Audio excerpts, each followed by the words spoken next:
A lot of people find themselves living out so many complexities in a very complex way, in a complex world. We all have to wake up from that slumber, that complication that we have put ourselves in. Ladies and gentlemen, if your hands are not too busy, with a standing ovation, please welcome with me. If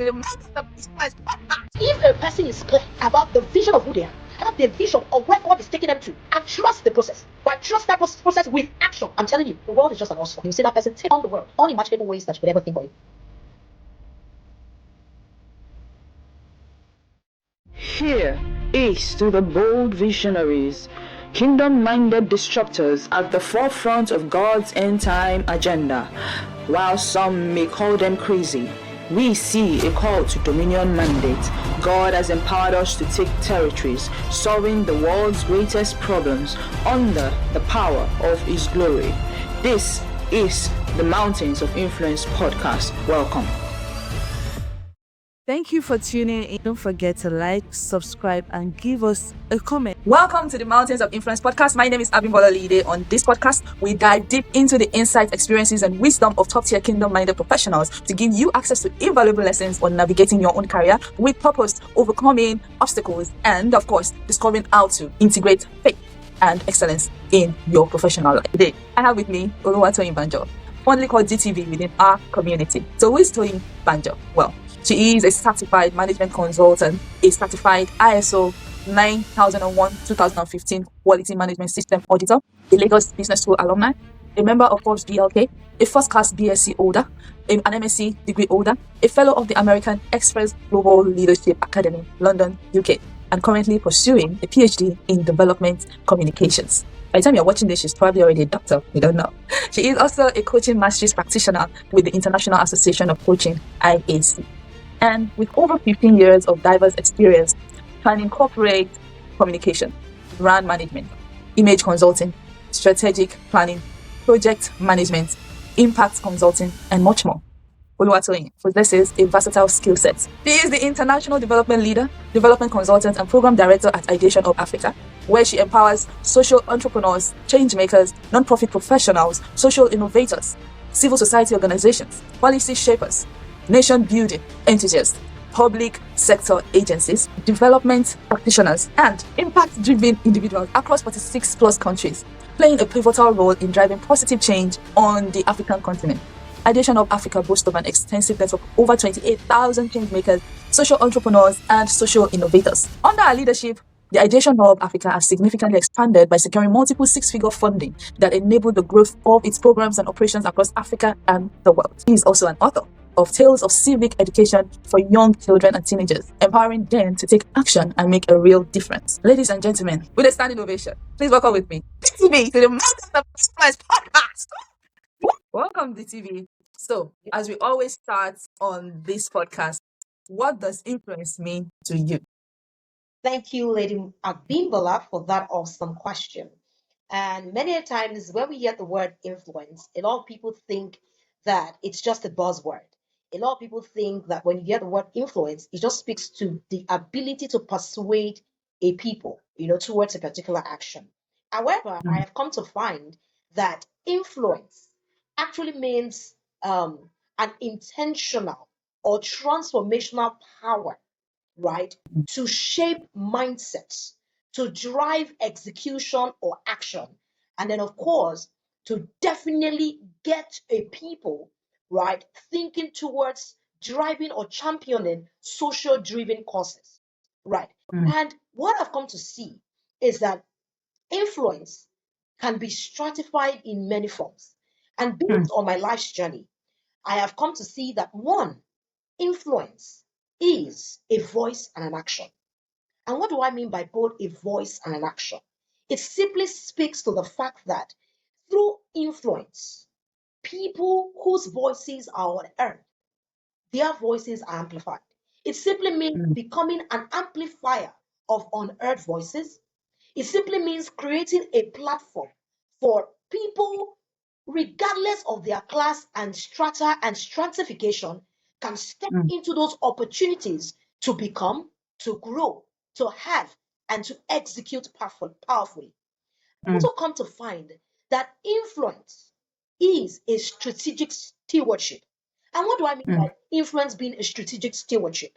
It speaks to the ability to understand that through influence, my life as a person can be measured by how I have come to unearth ideas, unearth mm, and leverage and help people, leverage resources, leverage platforms to unlock shared prosperity, as well mm, as to solve real issues across mm, societies, across spheres, right, and across systems. That is influence. mm, I've also come to see that influence is capacity building.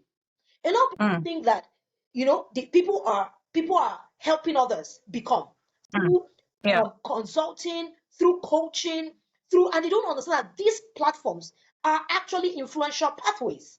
They are influential Mm, platforms. They are influential mm, pathways. So therefore, wherever you find yourself helping another person, step mm. into an opportunity to become, to have, and to do by virtue of your presence, by virtue of your mentorship and your advocacy. You are influencing. It's not by Yeah. following. It's not by how Mm, many followers you have across any social media platform. It mm, simply means the capacity, the ability to build up others, the ability mm. to create platforms and opportunities for others to ride upon. That is Wow. influence. Wow. Wow. And Wow. finally, let me just Amazing. add to that. Influence, Yeah. it also means to catalyze people to become champions of change wherever they are. Mm. That is influence. Wow. Becoming that Wow. catalyst of change wherever you are. Wow. Wow. Wow. Now that's profound. Because you yourself, you are a change champion, you are a catalyst, and everything in between. So now, talking about change agent, what is the DNA of a change agent? And why is it essential for individuals to rise to become change agents in our world today? I love it. I love that question. What is the DNA of a change agent? The DNA of a change agent simply speaks to that longing desire, that longing burden, that Mm, longing hunger, that longing awakening on the inside of you to birth transformational change in any sphere. mm, That is the mm, DNA of a change agent. It simply means someone who is a carrier of a burden, mm, but a mm, burden bigger than yourself, that does mm, not encapsulate just you, but it mm, captures a society, captures mm, things happening around you within your community. It mm, captures issues, real time mm, issues and concerns, burden mm. society and communities around you. That is the Mm. DNA of a change agent. The DNA of Wow. DNA of a change agent also speaks to that individual who carries innate ideas, innate Mm, innovation for a new world order, for the mm, transformation of the world that they live in. That is the mm. DNA of a change agent. And Wow. everyone has been wired and designed by God to carry this DNA. That's Wow. when we came on the earth, right? When you came on the earth, Mm, you didn't remain a child forever, right? mm. You didn't remain an infant forever. You True. had to grow, you had to become. And as you were becoming, you were stepping into a deeper understanding of your makeup and evolution as an individual. And in Mm, understanding your makeup and evolution, you began to see the things that you are attuned to, the things that bother you, that are pain points, either based on your life's journey, based on your mm, own pain points, or your life issue, or what you have gone through, basically, what you have encountered, mm, or also based on your own trajectory, what you have lived through, that now becomes arenas to birth transformational solutions and innovation that solve the world's pressing problems. That is the mm. DNA of a change agent. Wow. Wow. Wow. That's so profound. That's so profound. So, so profound. And you mentioned something about a new world order. And, in leadership, there is this, or in military terminology, there is this VUCA world that we live in: Mm. volatility, uncertainty, Yes, complexity, yes, ambiguity, and yes, disruption. yes. How do change makers, because for me, in fact, I'm writing a whole book on this. And for me, it just seems to me there is a disconnect between, you know, the kind of upbringing and the kind of educational system that we are filtered through, the world we live in is never going to be in a state of balance. It's going to continuously be chaotic, volatile, ambiguous, and destructive. What do you and I do about it? Well, I found a solution in my book called Finding the Equilibrium. Everywhere you look, systems are breaking. Education, politics, even families are breaking apart. People are exhausted, stuck in roles that shrink them, living far beneath their original design. Deep down, you and I know we are created for more. We are yearning for more. But the system keeps telling you and I what to do and how far we can go. And they're even telling us what to become. That in itself is a big problem. We are letting man-made systems define God-given destinies. And where does that leave us? A world full of hidden potential who will never pick up their talents. No wonder Maslow said the richest place in the world is the graveyard, those that unfulfilled potential. Well, that's why my book was written. It doesn't just inspire, it activates. Finding the Equilibrium shows you how to identify your hidden talents, break free from broken systems, and step into your original design so that you do not fit into Babylon, but you will reform Babylon so that you can get your way back to Eden and build it. This is not just a book, it's a mirror, it's a map, and it is a manifesto. So, my friend, if you've ever felt like a mistake, like you are misplaced or misunderstood, this is the book that changes it all for you. This is the book you have been waiting for. And I've been really the author of Finding the Equilibrium. Go grab your copy now. That does not fully prepare us to be relevant in a VUCAD world. You know, because you just said it, we are wired, given to be change agents, to be change makers naturally. But why is it that as we grow up, it becomes more and more difficult to be in that default setting? And I have a theory that, you know, this concept of tabula rasa, this psychological phenomenon that has to do with, oh, everybody's born with a blank slate. That's, you know, and then the environment now becomes the factor that determines what you become. You know, and I feel like that's in itself, you know, of course, there are a lot of other theories that are overriding that, you know, to make it more congruent, to make it a more robust approach to what exactly is happening on the inside of a human. But, you know, just juxtaposing everything that you said about, you know, bringing a new world order. How do we bring in a new world order? When we first land in the world, we are being conditioned into a certain way of thinking in such a way that we forget our innate wiring. And then, you know, you become a young adult, you know, and most people would have opportunity to go to a university that prepares you to become a job seeker. So how do you understand? Like, how, so if you have been wired to be this creator, like the person that created you, but then the system that you have filtered through turns you to something else, how do you then awaken the giants within? How do you navigate a VUCAD world when you've not even been prepared? Some people are probably even hearing about that concept for the first time. Okay. They don't even know that they live in a volatile world. So how do you approach volatility? Because if you know, you can even better approach the problem, because we live in an increasingly complex world. Yeah. So, you know, everything you just said now, you know, just it's obvious that we've all been wired to be change agents. We've all been wired to be change makers, and you are championing that and you are doing that. But how do we now marry this construct, this disconnect between the conditioning that now makes us to become people that look for job, as opposed to people that are actually coming out of university or that become young adults and now we're trying to create change? I love the question. I love the question. And one thing I would say, a little disconnect or a reason for that dissonance in most individuals is one, the lack of understanding their purpose or why they exist on earth. And I know that it's become so cliche. You know, when people hear purpose, you know, some people see it as one high sounding, high flying word that even sometimes sounds deeply spiritual, that there's no way you even see that correlative to the normal world. You know, when you get the word purpose. You know, a lot of people just see it in the context of, you know, deep spirituality. And they don't see that measure, you know, of living out your life's purpose with how you live your everyday life, how you are becoming in your everyday life, how you are acquiring, how you are doing, how you are having in your everyday life. All of this adds up. And that's why there's the popular saying that in our life's journey, you know, working towards a goal or working towards a vision or even trying to attain your life's purpose, there is always that saying that passion is never enough. And what do I mean that passion is never enough? It simply speaks to the fact that it's not good enough to say, I carry a burden, or I'm passionate about seeing this system work, or I'm passionate about birthing this innovation in this sector. If I don't wake up daily to do or take little actionable steps that may seem mundane and ordinary towards working out that innovation, it will be as good as dead on arrival. It will be as good as just making a mere declaration, but not putting action to the words. It will be as good as not walking the talk.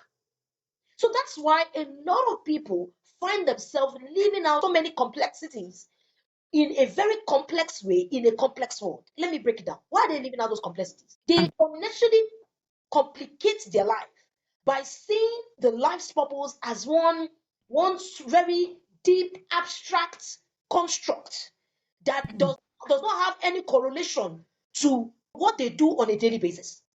That does not have any correlation to the desires, the awakenings, the ideas that invades their mind on a daily basis, the thought process, the thought patterns. So we all have to wake up from that slumber, that complication that we have put ourselves in, where we begin to see these things as just being complex, as being abstract. But we begin to see purpose in the simplest of things. See purpose in your design, in how you have been wired, in who you are, and in your identity. And what do I mean? Let me break it all. It simply means when you were a child, you were a child. But as you began to grow up, whether life offers you something good or bad, whatever that looks like, life offers you something positive or negative. It is your interpretation, it is your perception, it is your world's view, it is your interpretation of that thing that really matters. We have seen people from very low background, from very, when we say grassroots backgrounds, they had nothing. We call it a grass background, from grass to grace story. They had nothing. But what pulled those people through was how they began to see themselves. They didn't even have role models in the construct of their parents and people around them to look up to. They didn't have these people to look up to. But what changed and made the difference was how they began to perceive themselves, how they began to perceive issues, perceive opportunities around them. You can bring two individuals together, and one comes from a very elite background, and the other comes from a very humble background.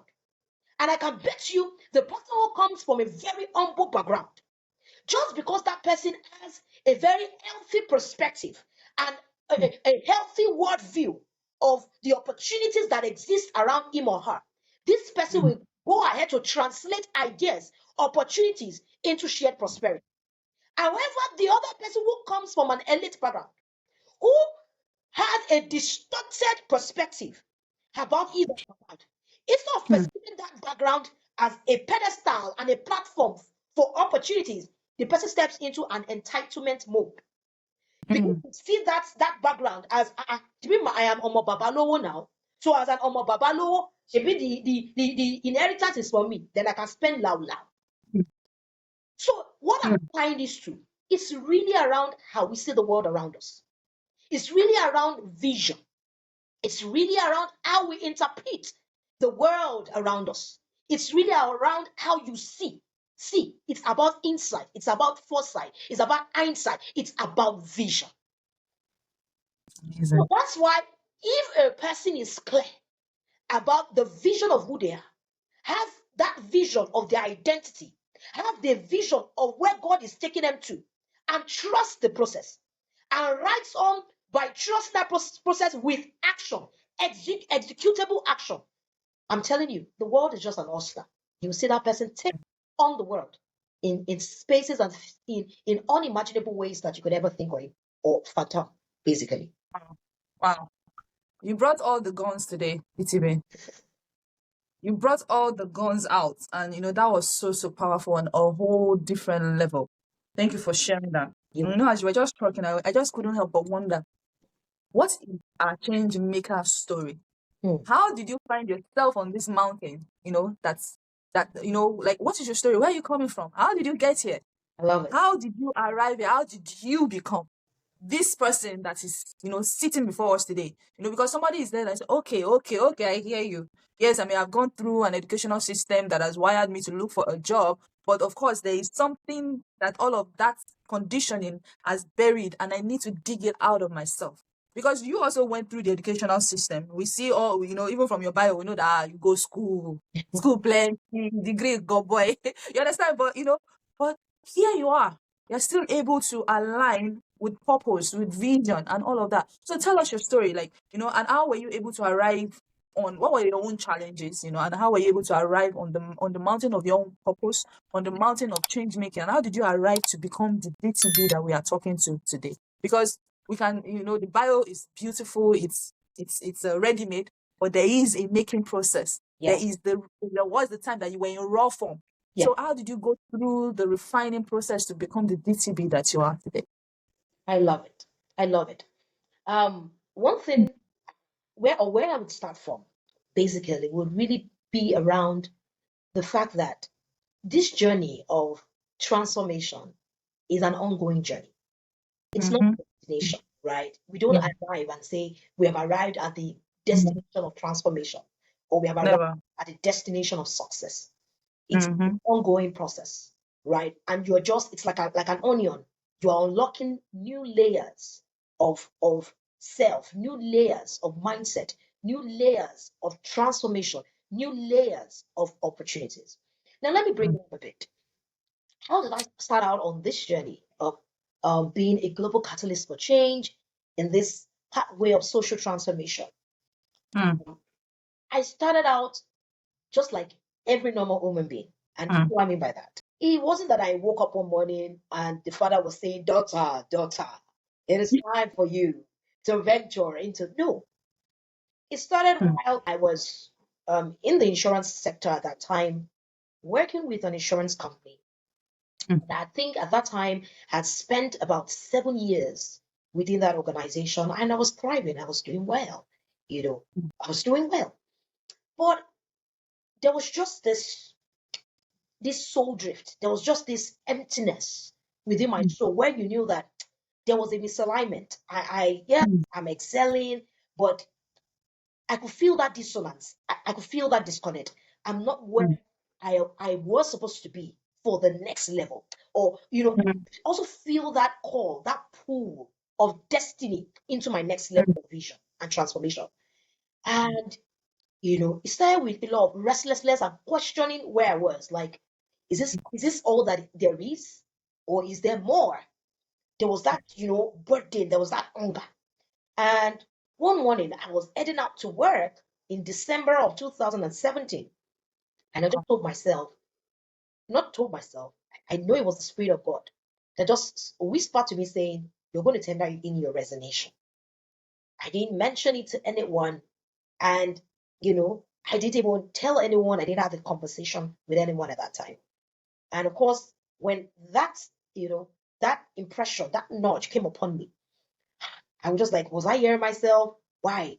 You know, that struggle between the now and the next, that turmoil between the struggle between where you are, comfort zone, and stepping into that stretchful street was there.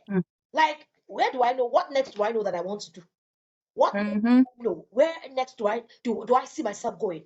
How do I explain that I want to resign, but I do when you ask me, okay, resign here to what next? I couldn't Exactly. define it. But I knew that my time in that organization was up.